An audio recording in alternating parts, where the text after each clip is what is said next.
ഞാൻ കഴിഞ്ഞ ദിവസം വിക്രം സമ്പത്തിന്റെ സവർക്കർ ജീവചരിത്രം മേടിച്ച് വായിക്കുകയുണ്ടായി.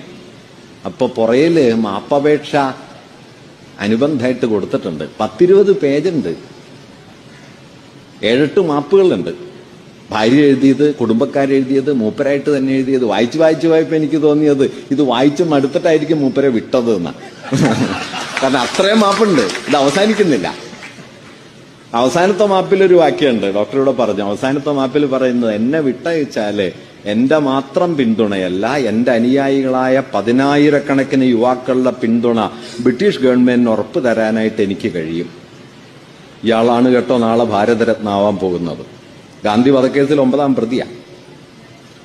ദിഗംബർ ബാഡ്ഗെയും ശങ്കർ കിസ്തായിയും അതുപോലെ തന്നെ നാരായൺ ആപ്തെയും ഗോപാൽ ഗോഡ്സെയും നാഥുറാം ഗോഡ്സെയും ഒക്കെ ഗാന്ധി വധത്തിന് ഒരാഴ്ച മുമ്പ് ഇദ്ദേഹത്തെ പോയി കണ്ടു വരുന്നുണ്ട്.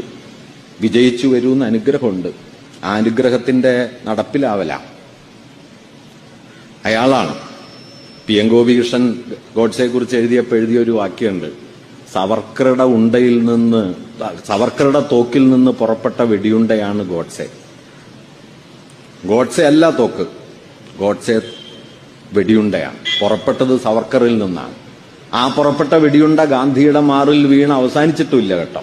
ഈ രാജ്യത്തിന്റെ മാറിലേക്ക് അത് നിരന്തരം സഞ്ചരിക്കുന്നുണ്ട്. അങ്ങനെ ഒരു വെടിയുണ്ടയാണ് ഈ CAA എന്ന് പറഞ്ഞു വരുന്നത്.